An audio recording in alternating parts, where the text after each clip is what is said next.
welcome to the Normal Public Library. This is Poetry is Normal Presents. Tonight, poets Susanna Lang of Chicago and Christina Lovin, formerly of Central Illinois and now living in Central Kentucky, will read from their new chapbooks, which are bound together in this Delphi Series published by Blue Lyra Press. Susanna Lang will read from her book, Self-Portraits, and Christina Lovin will read from her book, God of Sparrows. Our Poetry is Normal Presents program is our guest poet series, which is supported by the Normal Public Library Foundation. We're very, very grateful for that. Normally, we would be meeting in our library's cafe, but we can't meet together in person right now. But how exciting that we can have a Chicago poet and a Kentucky poet together with us tonight. Here at the Normal Public Library in 2021, we have ongoing poetry programming in alternating months, but still on the third Tuesday from 7 to 8 p.m. We also have an open mic. And our theme for our poetry open mic for 2021 is the new normal. Specifically in February, when the third Tuesday falls on Mardi Gras, or Fat Tuesday, the theme is cooking and eating in the new normal. So if you're a poet yourself and you'd like to read your own work aloud, or you just enjoy reading poetry aloud and listening to it, come back in February. And in March, on March 16th, in Poetry is Normal Presents, the guest poet series, Jessie Randall, a poet and librarian from Colorado, is going to read her STEM poems, short poems about women in math and science through the years.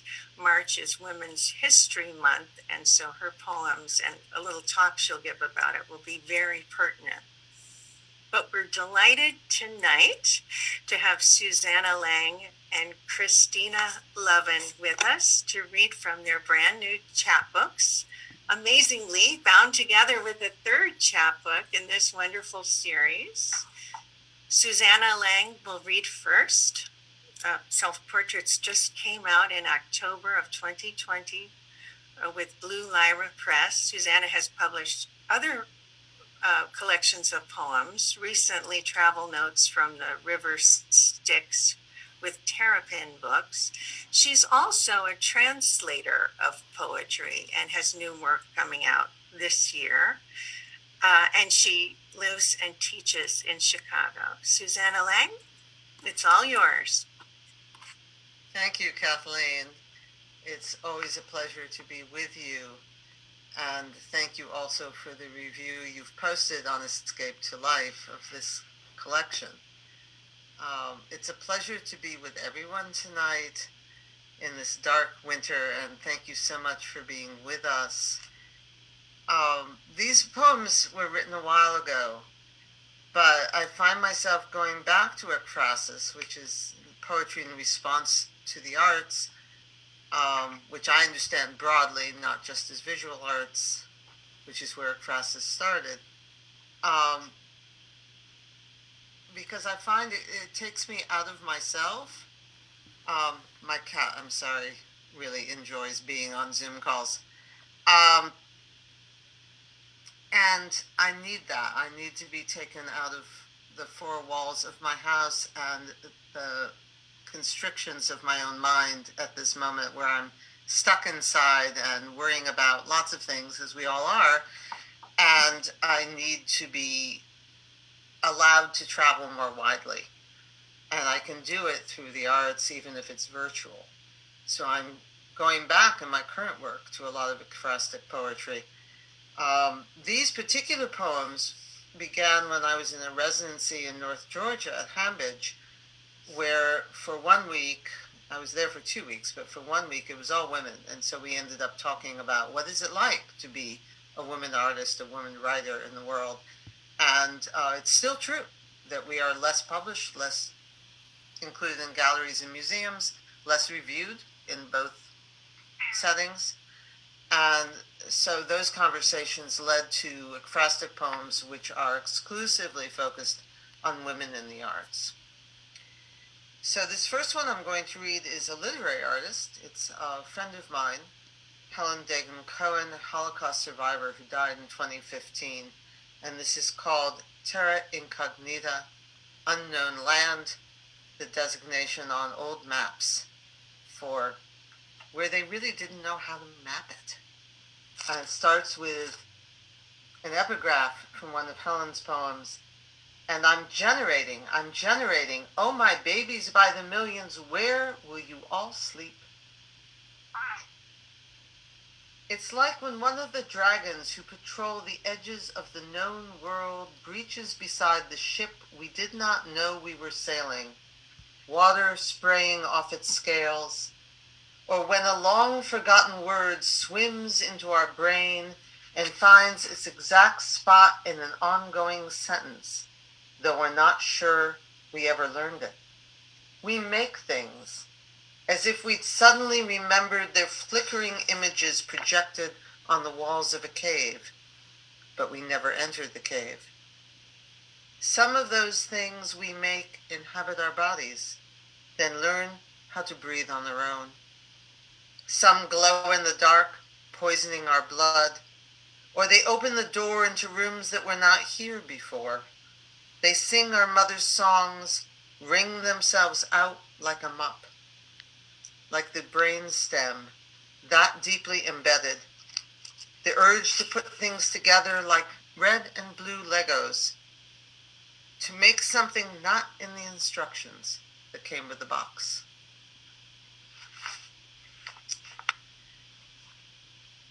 There was a gallery in Chicago, it's closed now, that exhibited mainly Asian artists, especially Korean, and I learned about a number of wonderful artists there, including this one, Young Jun Lu, and this is Self-Portrait 12.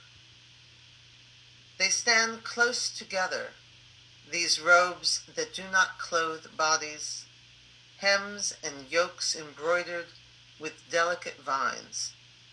Only one has turned toward us, the sleeves cradling a violin, and over one shoulder a vivid wing. No hands or bow, yet a melody hovers in the dark enclosure of the canvas. The artist has come for the gallery opening, but is not at home in our language. She wants to know, do we understand? She has always felt a stranger, she tells us, having come to this country from a distant place. In this, she says, she is like us all, aliens, invisible one to the other. Perhaps music will open our eyes, help us remember, if not music, paint. Alice Neal was a portraitist. This is a self-portrait that she did as an old woman at 80, completely naked, something I don't think I would have the courage to do. Self-portrait at 80. She has a brush in one hand, paint rag in the other. Nothing else, not even clothes. Yes, her breasts sag. Her belly sits in her lap like a child. But look at her right foot, flexed, ready to go. She leans forward, chin raised, eyes on the canvas. Even though everyone's gone, left her with this body in its chair, this body at night in bed, in the empty room. The work heals and heals until it can't.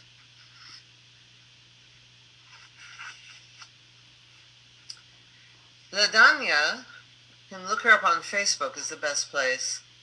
is a Colombian muralist. She paints with spray paint, with cans. There's a line of Spanish in here. My Spanish accent leaves a great deal to be desired. And it translates as, every day I have more desire to paint and paint. More desire. In the beginning was color. Lime and orange and turquoise sprayed straight from the can, and these beaked and fish-tailed creatures, antlered and ship-sailed, mouths open, a cacophony outside our range of hearing. I used to dance, plays the DJ as Ladanya climbs the scaffold, arms full of color and boots of music. She sends us a birthday card on her own birthday, festival of painted bricks, sings Cada dia tengo más ganas de pintar y pintar as she blows out her candles. Birthday after birthday, she will never grow old, never grow tired of these delicious fumes, this power to make new things in all the cities where houses threaten to slide roof over foundation down the precipitous mountains. When she is queen, she will proclaim an end to white walls, unpainted viaducts, power-washed brick, and every baby will be born with a story in her mouth like a spoon. And this next one is for my friend Nicole Liveratos, who's a choreographer and dancer. Join us, she calls in the city street, but it is not her voice calling. Why are we still drinking from these empty glasses? She asks. But it is not her glass or her hand on the glass.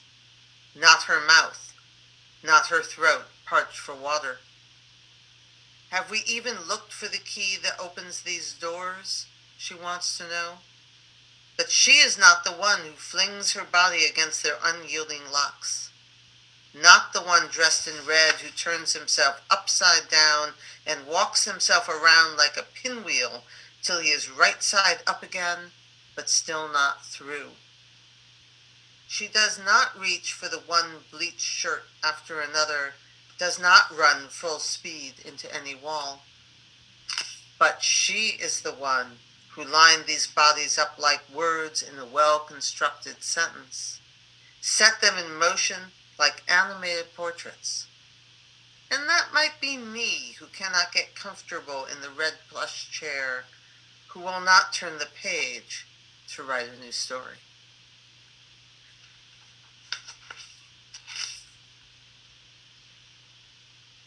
So this one is for Patti Smith, who most people, if they know her at all, know as a punk rock musician. I like some of her music. I love her memoirs. And this poem responds more to the memoirs than to the music. Lost. She learns that the things she carries, her camera, the coat she wore to speak with the dead, recoil from her, fall away. They do not come when she calls, and she calls. Her bag still at the hotel, with the books she'd read and reread, the photos taken in perfect light. All gone. She's left to walk through the city streets with only the clothes on her back and the dreams she never fails to record in her notebook. She took her camera back to the cemetery, but the season had changed, or it was still spring but no longer evening, or the wind was blowing from another quarter. The light was sharper or more diffident. She found herself thinking of coffee, its fragrance cupped in her hands, instead of the voice she had come there to hear. Too much to ask that it speak once more. I touched the keys in my pocket again and again. In another city, the plastic card to open the door, the weight of my phone. both gloves in my purse. I keep the books that matter all in one room with a door that closes, drawings and prints on every wall, desk cluttered with intricate carvings. But neither the dead nor my dreams will stay with me, and there are friends I have not seen in years. Our lost do not come back like the cats that walk into the next room in order to cry out and wait for us to call. It is tempting to think that the lost return to the places we found them, a favorite earring into the hands of the woman who made it, the book with its marginal notes to the dusty corner of the second-hand bookstore. Perhaps I dreamt and then lost the words on the page, the song I remember her playing. And that room that's evoked in that poem is the one you see me sitting in, and the cat who goes to the other room and cries is the cat who I've just shoved off my lap. This one is another Korean artist from that same gallery, but she's a photographer, and this particular series of photographs is from a trip to the Middle East that she took. The poem is Unnamed Road.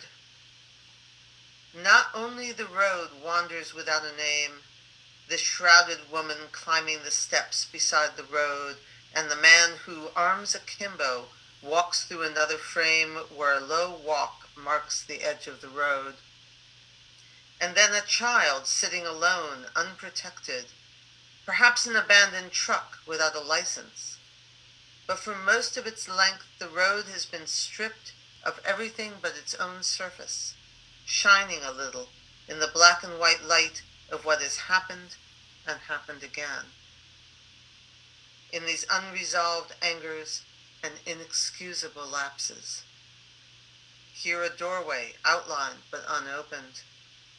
There an infinite expanse of bricks that do not adhere to each other. The light is constant and unforgiving, unwilling to turn away.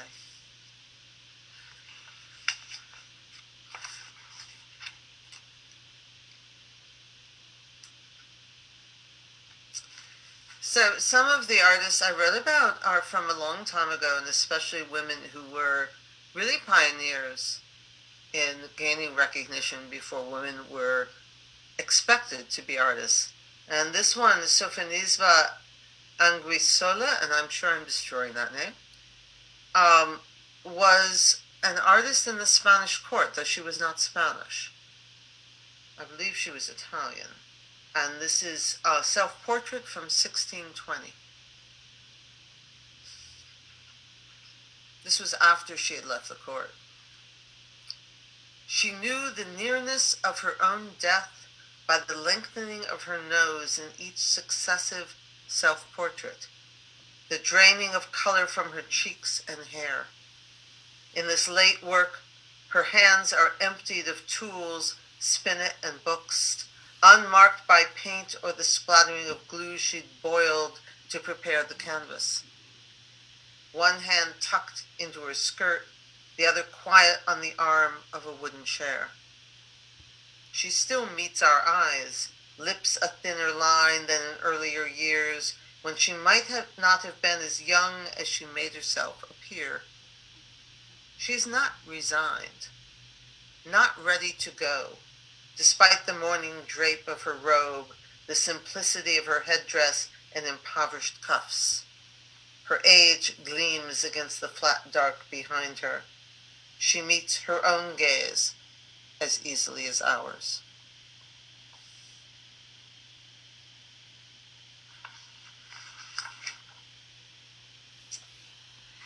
As I said, I've gone back to doing some ekphrasis, and the poems I'm working on right now are a response to a photographer who I also met at Hambridge in North Georgia.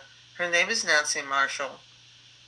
And this poem, Gelatin Silver, is an earlier photograph, and she sent me some recent work on the new year, which I fell in love with, and I'm working on a new series in response to. Gelatin Silver. Her river is a sweet black swamp shadowed by trees and illuminated by the rings formed when insects touch the silvery water. A fallen branch, its leaves not even a memory, lies crossways to the current, dark near the darkened banks, watery in the sunlight. The birds hide, silenced by the camera. She can pause. On an island? Bridge? Nothing as unstable as a boat. And frame her shot. Nothing will move. Nothing more will be lost. The woman whose body lies parallel to the fallen branch will stay forever. Knees floating in the shallows, dark head turned away over a marbled shoulder. Nancy works with old technologies, pinhole cameras and other such. They are enormous pieces of equipment that she has to lug around with a tripod. And at least one day at Hambridge, I went with her and carried her stuff for her. It was a wonderful experience. This is a Chicago sculptor who carves marble, something women mostly don't do. It's physically extremely demanding, and she is self-taught, but was then invited to join the craftsmen in the same quarry in Italy that Michelangelo used, Carrara Quarry. This was written about a piece that was before that trip. Icarus. Now you know the old story about Daedalus' son who escaped with his father from the labyrinth when his father made them wings of feathers set in wax, and he told his son, don't fly too close to the sun, but if you've raised a child, especially a son as I have, if you tell them don't do that, that is the very first thing they will go do. Icarus. And the other reference you may not remember. It was a while ago and there's been so much news. But this was the photograph that circulated widely of a toddler who drowned on the crossing of the Mediterranean, a refugee, or would-be refugee. Icarus. It was a failed crossing. Only his torso was found, ribs and what lay above and below the bone, heart and the other organs, muscles crossed the chest and groin. Just that much of a man washed up on the beach. The skin heavy and white as marble. A miracle that this body could fly at all. So many have risked the currents, air or water. On another beach, a toddler, face down in a lace-edged tide, red shirt and sneakers that someone knotted that morning. What if it were my son? Nails gritty with sand and hair slicked back by the sea. A woman kneels, hammer in one hand, chisel in the other, searching for the form buried within the marble. Torso of a young man, unmarred but inert. He fell. Everyone knows the story. He'd wanted everything, as every boy does. The sculptor has felt that desire, has been tempted as he was by the heat that stripped his arms of feathers, but she has never had to wait, unknowing, the sky a bowl that has been scrubbed too clean, while he launched himself from his high wall, only to find a hard landing on this empty beach. It was dawn. A light wind feathered his arms as he rose into the welcoming air, never doubting that it would carry him home, to the arms that waited to draw him close and then release him into the rest of his life, that expanding vista.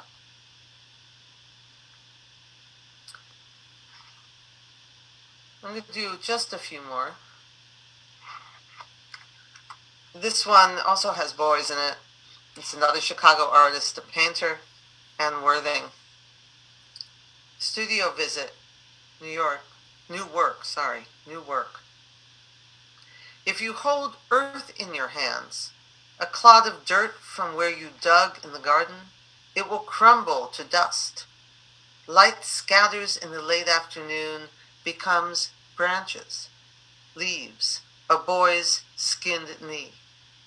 If you look at anything long enough, this tree, these 4 boys, it falls apart. They are playing beneath the wide-armed tree, feet floating in air, their faces blank. They could be anyone's boys. They could be my boy at that age with his friends.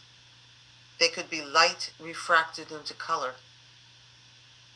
Memory does the work of earthworms, breaks the image down, so you see the form that burns within an angled ray of light. Probably the first poem I wrote in this series was for Artemisia and Gentileschi, who has gotten a lot of attention in more recent years. She was another Renaissance painter, Italian, whose father was an artist, and apprenticed her to someone who raped her. And then she had to go before the Inquisition, who believed that the way to get honest testimony was to torture you in order to press charges against him. This is a painting that's at the end of her career that she did in England with her father, a series of allegories, and this one is Self-Portrait as the Allegory of Painting, and I loved that she chose herself to represent her art. She turns away, brush just touching the canvas, her first stroke. She paints herself absorbed in the craft she knows herself to have mastered. For this enactment of her great passion, her breasts are covered, brown apron over the green of a dress that shimmers as she moves, showing off her skill with a palette.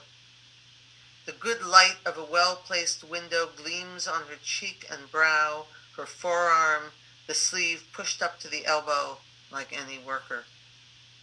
Last night, I dreamed that I went up a gravel road toward the room where she waited, somewhere in the mountains, among fields of sunflowers, the color of Mary Magdalene's penitent gown.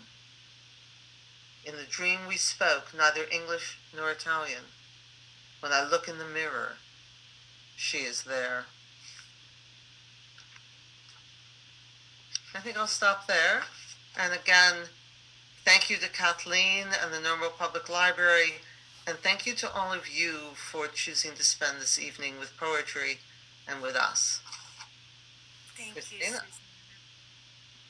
Thank you so much for your poems, all of those strong visual images that we got to hear.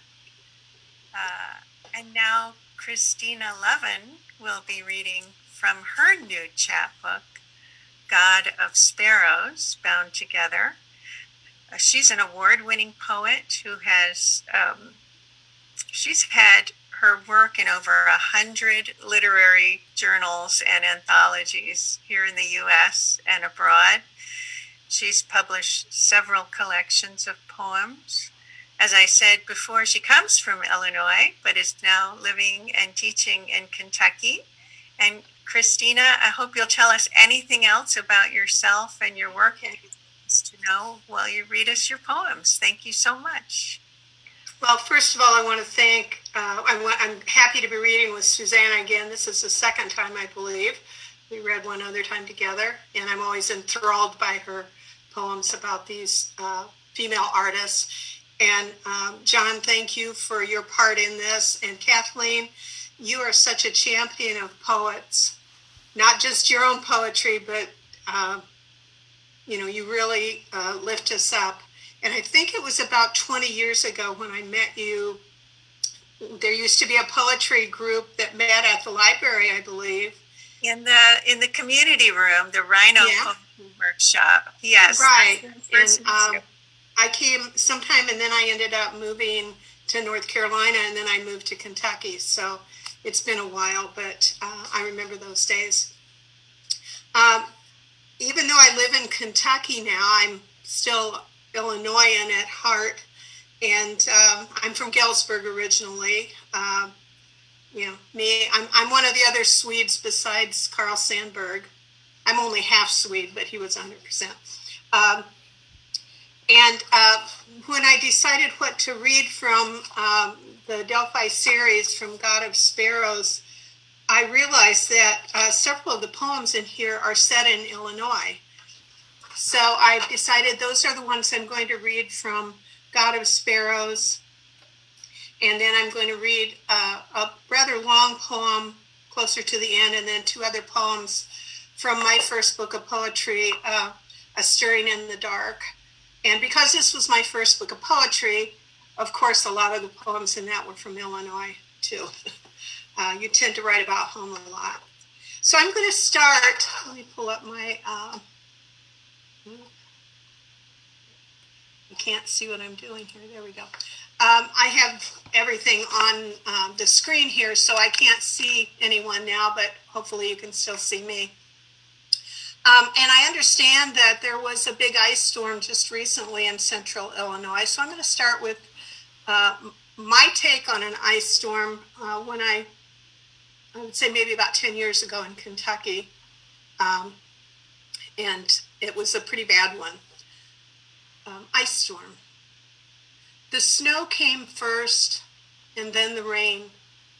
It froze to everything exposed, increased upon itself like grief or love left unexpressed, until the heavy branches sagged with melancholy weight.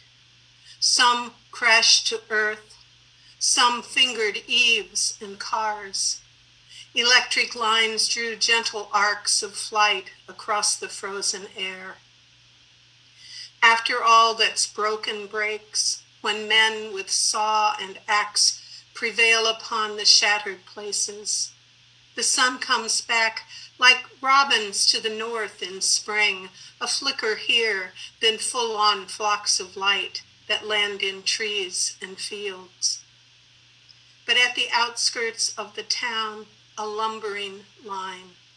Somber trucks sag beneath their solemn loads and wait in lines 10 deep or more to haul the ruined forests in, to where the constant plumes of smoke ascend like ghosts of birds on wings of ash that rise above the hills.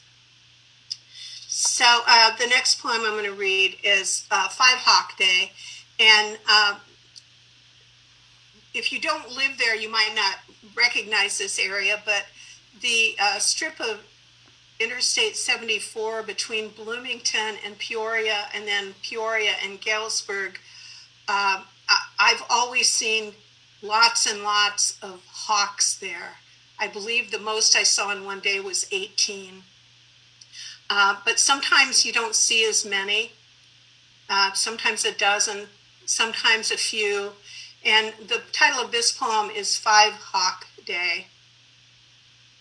On gray days such as these, a veil of frozen mist covers this flat land, where white pervades the air like dreams of lost sailors, their empty sails, ships passing in a fog.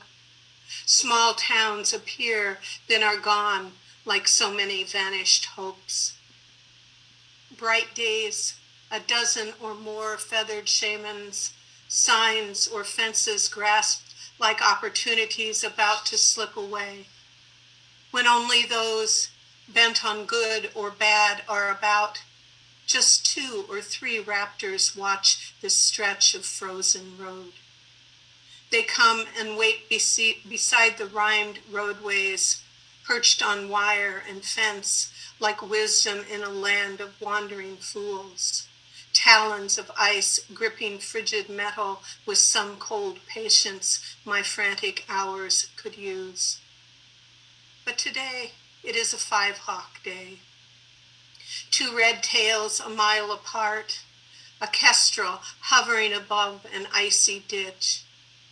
The one I do not count, dead beside the road, poor wing rising from the shoulder as each car passes.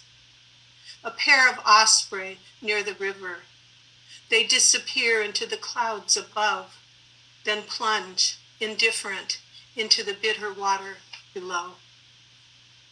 The next poem, as I said, I'm from Galesburg, and many of my family are buried in the cemetery in Knoxville, Illinois. My dad was born in Knoxville. My mother was born a little further away from Galesburg. But this poem kind of straddles Kentucky and Illinois because I wrote it in Kentucky.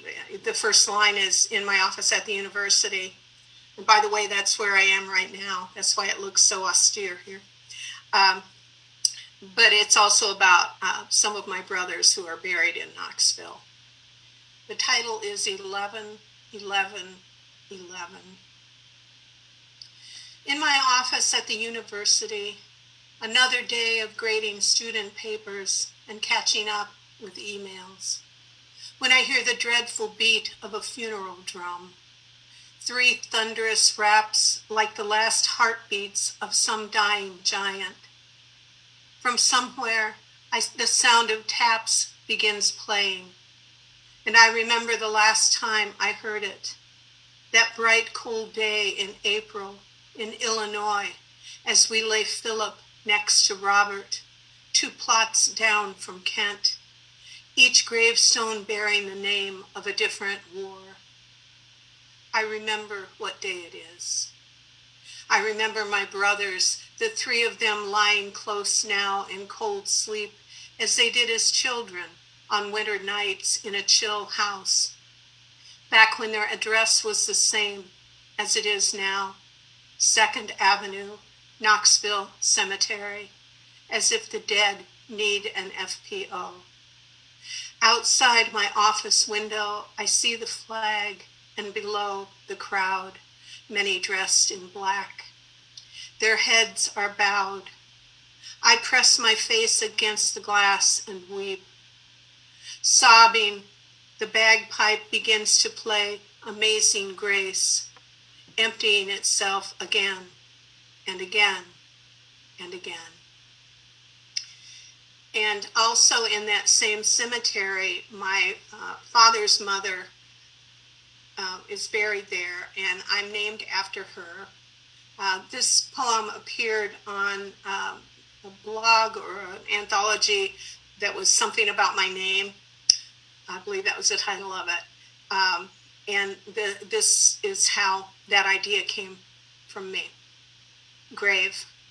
The epigraph reads, Christina Erickson, 1875 to 1906. Grave.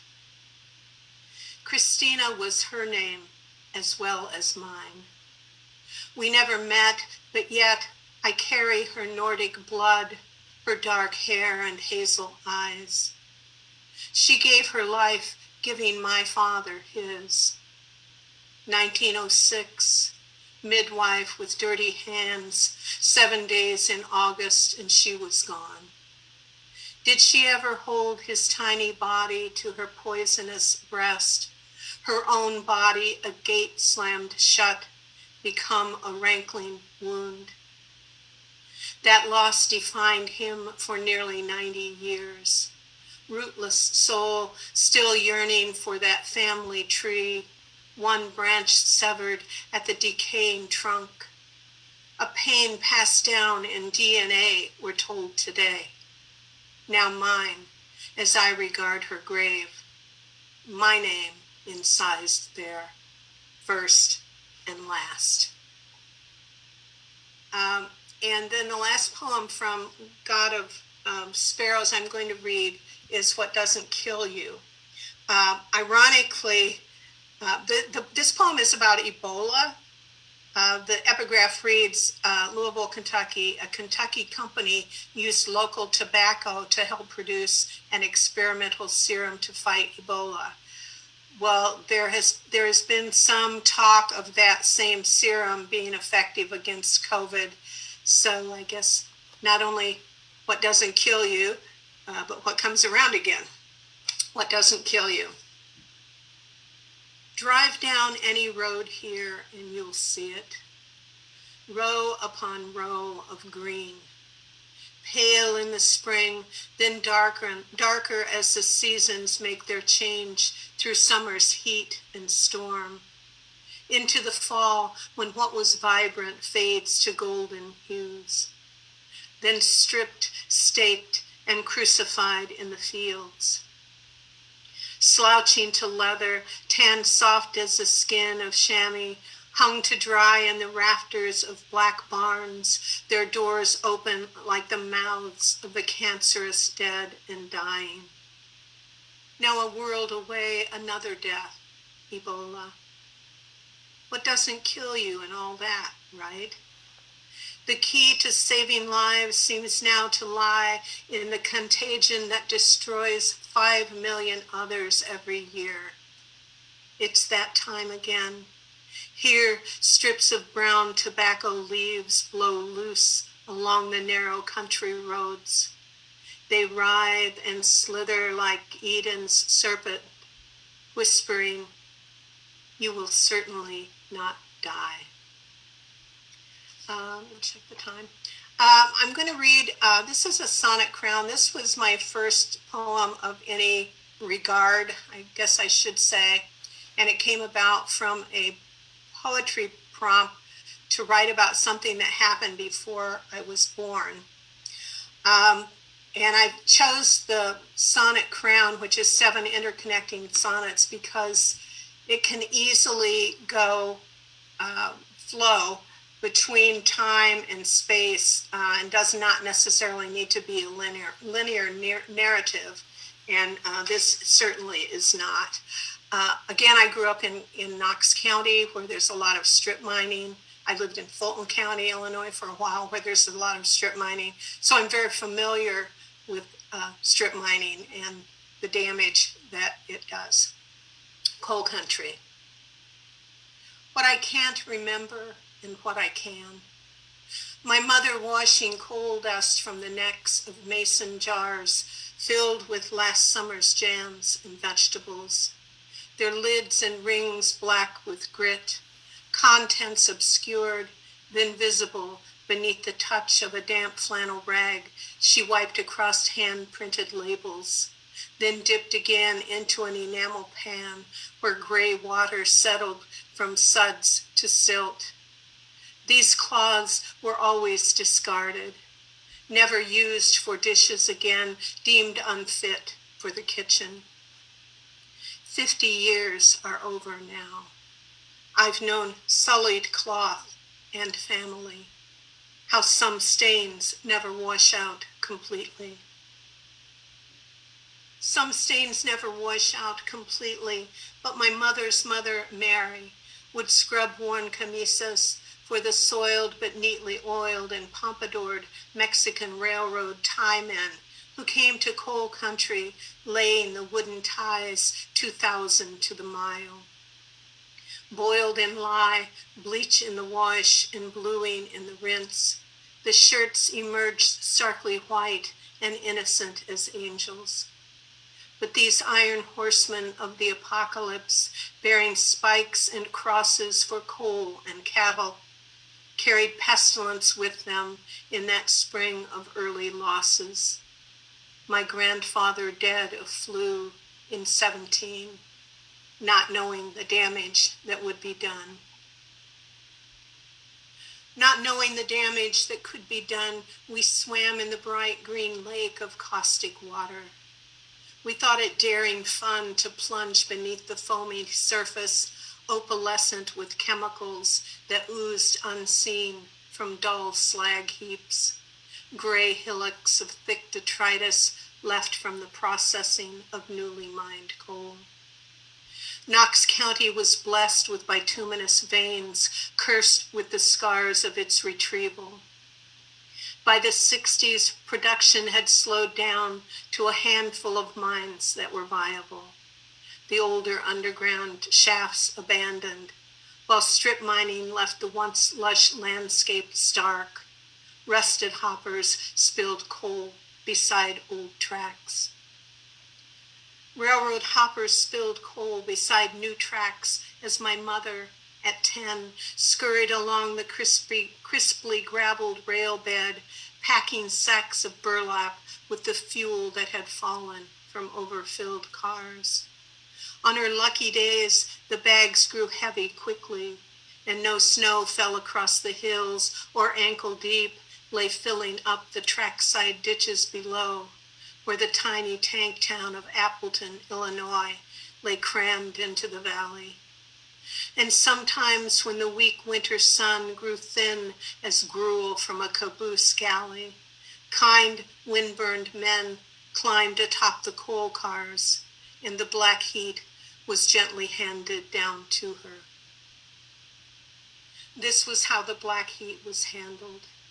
First, the topsoil was peeled back by bulldozers and piled aside for reclamation. Burst through with drag lines, the veins lying closer to the surface were fractured, making it easy to scoop the coal from the ground. Crushed and separated, refined for whatever use it was destined. Fine powder for the power plant at Havana, coke for steel, stoker coal for industry, egg and lump for the furnaces of homes. Shale, sandstone, pyrite, impurities were hauled away and dumped like wasted lives. What helps and what hinders and what remains, dead ash and cold cinders. And this is what remained, dead ash and cold cinders, carried in an old coal hod to the driveway, dumped in the low places.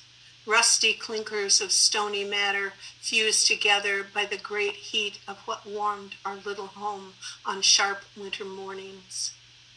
And in summer, the sunlight spiked off the marcasite nodes, jewels that scraped and stung, lodging under the skin of my shins and knees when I fell from my bike to the cinders and gravel.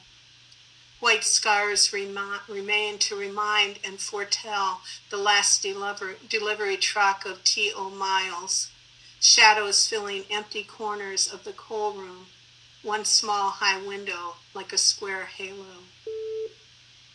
One small high window with a square halo of light around the ill-fitting metal door. Coal lumps heaped up the walls, dust billowed through the air, covering the worn brick floor, my father's tools stored inside for the winter, and the many shelves of canning jars, contours soft beneath a veil of dull black. Heat sent rising through the grates above, and the roar of the ancient furnace were a living pulse to which we pressed our ears and bodies, until the natural gas lines reached us, ending our affair with coal. But like lost love's memories swept clean, damp days, a dark stench still rises and chokes with what I can remember and what I won't.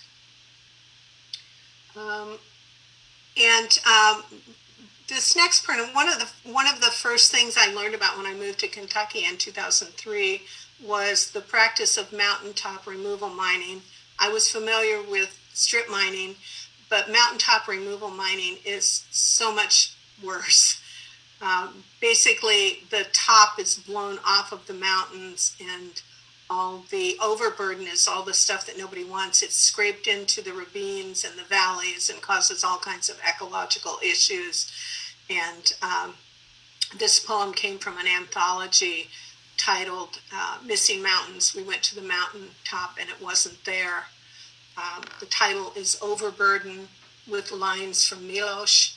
The last two lines of the poem are borrowed from Czesław Miloš's poem, Dedication. Overburden.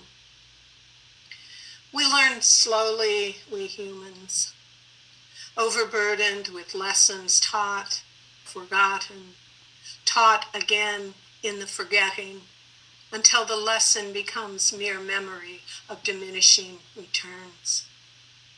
It was the forest that was holding things together, not the rock and soil that we once thought, just as skin with its many layers bears the burden of the body with its many layers, and without which the flailed flesh weeps and bleeds.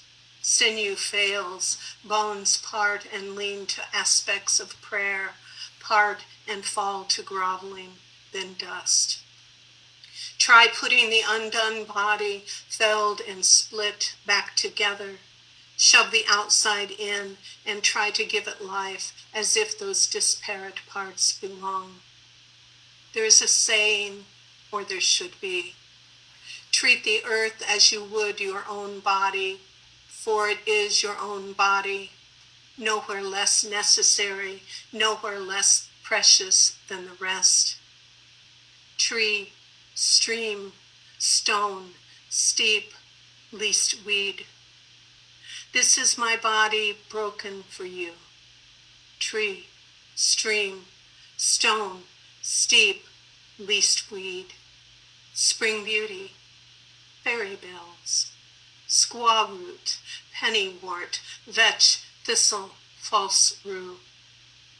The migratory water thrush circles over a plateau of waste, gray as ash, as if by this she could find her way home. There is a saying, or there should be, pour millet on graves or poppy seeds to feed the dead who would come disguised as birds.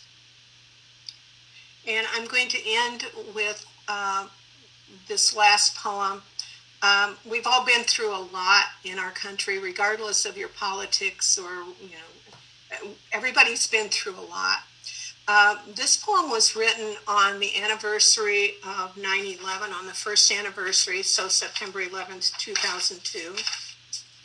There's a lot of trauma in the poem, but in the end, it comes out as a benediction.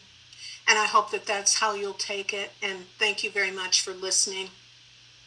This day in particular.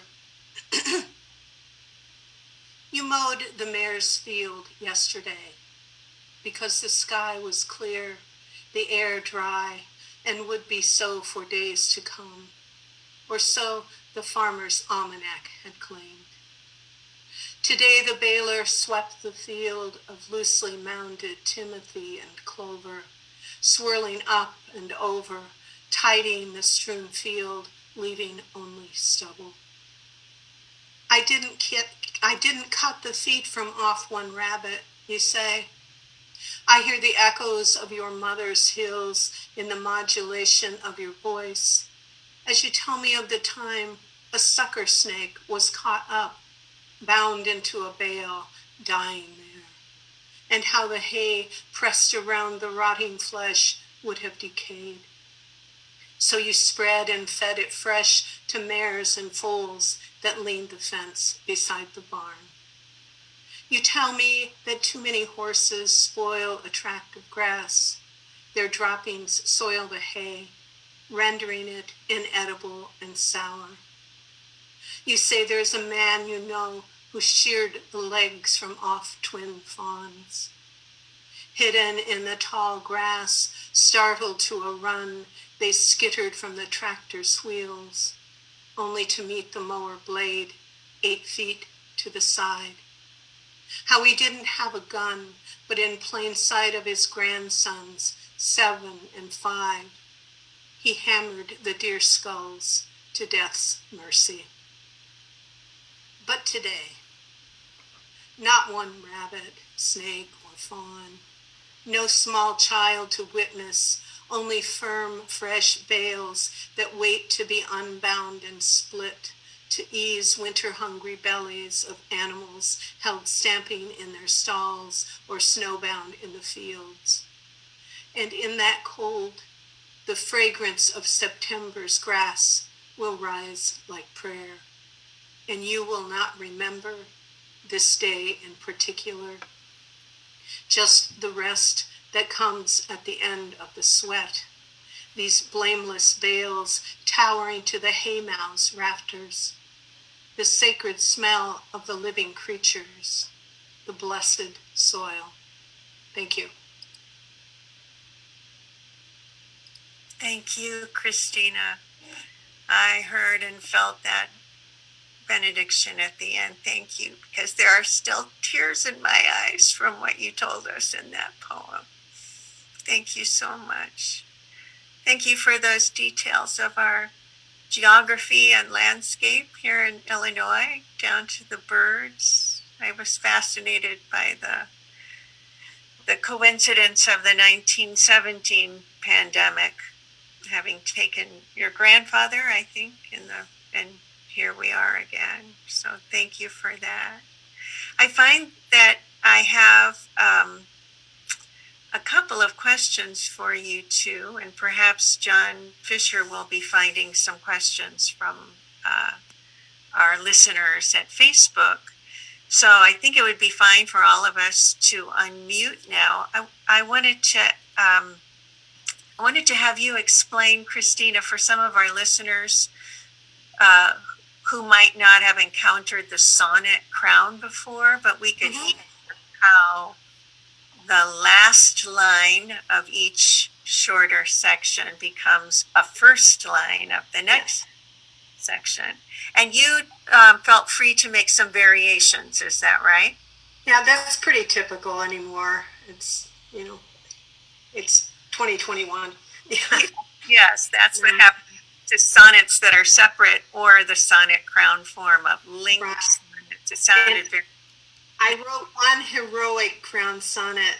I've only written one. That's 15 sonnets, and the 15th is the first line of all the other 14.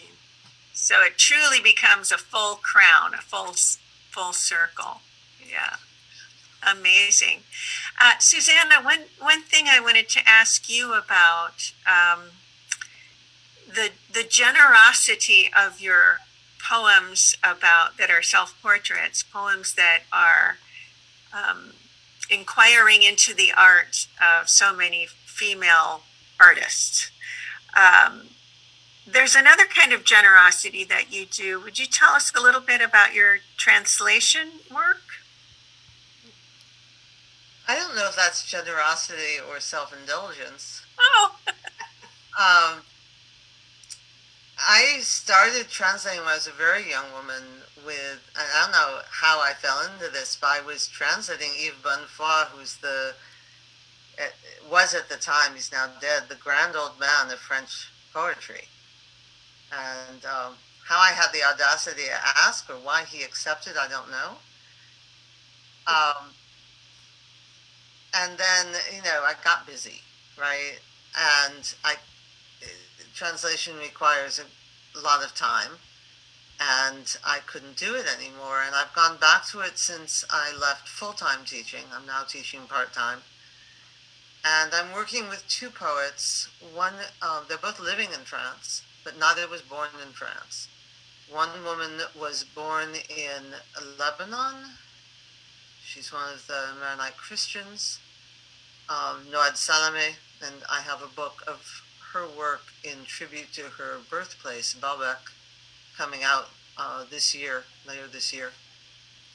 And the other, Souad Labiz, was born in Algeria, spent time in Tunisia, and now is in Toulouse, France.